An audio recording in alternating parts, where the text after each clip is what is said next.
The Vrilken were not to be trifled with. Apex predators from a world where only the strongest survived to see dawn. They stood 7 feet tall on 4 legs, with intelligence that rivaled any spacefaring species and loyalty that was absolute. Their pack bonds were sacred. Their young were everything. So when 3 Vrilken cubs went missing from a merchant vessel Stellar Wind, the pack's response was inevitable. War. Alpha Croth tracked the signature of the escape pod to a frontier world, barely colonized, mostly wilderness, populated by the galaxy's newest species. Humans. The ones who smiled too much and asked too many questions. Weak things from a moderate world with no natural weapons. The ones who had stolen his cubs. Croth's pack of 20 warriors moved through the forest like shadows made flesh. Their prey was close, a single human dwelling, isolated, perfect for an ambush. The scent of his cubs was strong here. Alive, at least.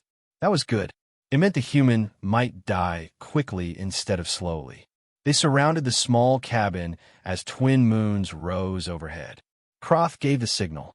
His pack burst through every entrance simultaneously, prepared for anything. Except what they found. The human sat in a worn chair by a fireplace, completely unarmed. Former soldier Marcus Webb, retired to this frontier world for peace and quiet. The kind of quiet that was about to be shattered. Except Marcus wasn't alone. All 3 cubs, Croth's daughter and his brother's 2 sons, were piled on the human's chest and lap, sleeping soundly. One was snoring. Another had drooled on Marcus's shirt. The third was clutching the human's finger in its paw like a lifeline. Marcus's eyes opened slowly, still half asleep. He looked at the 20-armed Vrilken warriors surrounding him, weapons raised. Then he looked down at the cubs and whispered, "Guys, you gotta stay quiet. They just fell asleep an hour ago, and it was not easy." Croth's growl died in his throat. "I'm guessing you're the parents?" Marcus continued in that same soft whisper, carefully extracting himself without waking the cubs. "Thank God. I've been trying to signal for help for 2 days. Do you know what these 3 have put me through?" The pack stood frozen, weapons lowering in confusion. Marcus stood, stretching his back. "The little one, your daughter, I'm guessing by the silver marking. She's got separation anxiety. Won't sleep unless someone's holding her. The bigger one keeps trying to eat my boots. And that one," he pointed at the 3rd cub, "figured out how to open the food storage. I've had to child-proof my entire cabin." "You took them," Croth managed, his translator struggling with his confusion.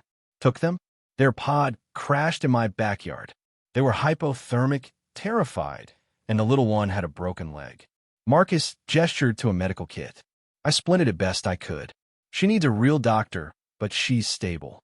Been keeping them warm, fed, and safe until help arrived." He moved to a makeshift nest of blankets he'd arranged. "I set up a sleeping area, but they kept crying until I just sat with them. Apparently, I'm now a space wolf pillow." One of Croth's warriors lowered his weapon completely. "You cared for them?" "Of course I did. They're kids." Marcus said it like it was the most obvious thing in the universe. "What was I supposed to do? Leave them in the cold?" Croth's daughter stirred, making a small distressed sound. Marcus immediately moved back to the chair. Hey, it's okay. Your dad's here now."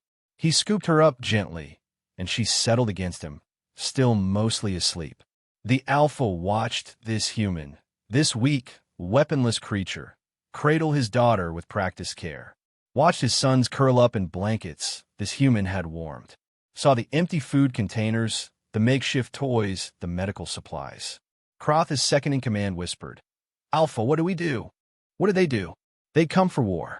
For vengeance. For blood. They found a babysitter who looked exhausted and slightly annoyed, but who had spent 2 days keeping their young safe, warm, and loved." Croth approached slowly, and Marcus tensed but didn't back away. Didn't run. Just held the cub carefully and met the Alpha's eyes. "Thank you," Croth said, the words foreign in his mouth. "For protecting what we could not." Marcus relaxed. "No thanks needed. Just, next time you're shipping cubs through space, maybe invest in better pod technology, and possibly travel insurance." The Alpha's pack stood down. One by one, they approached their young, who woke to joyful reunions. But Croft noticed something that would change Vrilken-human relations forever. His daughter, seeing her father, chirped happily. But when Marcus moved to leave, she cried and reached for the human too. She wanted both. Croft looked at this strange human who had treated his pack's most precious treasures with the care of family, who had asked for nothing, who had given everything. You said you live here alone? Marcus shrugged. Retirement. Peace and quiet. The pack remembers its debts, Croft said. You protected ours. We protect yours. This world is now under Vrilkengard. Marcus blinked. That's really not necessary. It is done. Croft placed a massive paw on the human shoulder. You are pack now.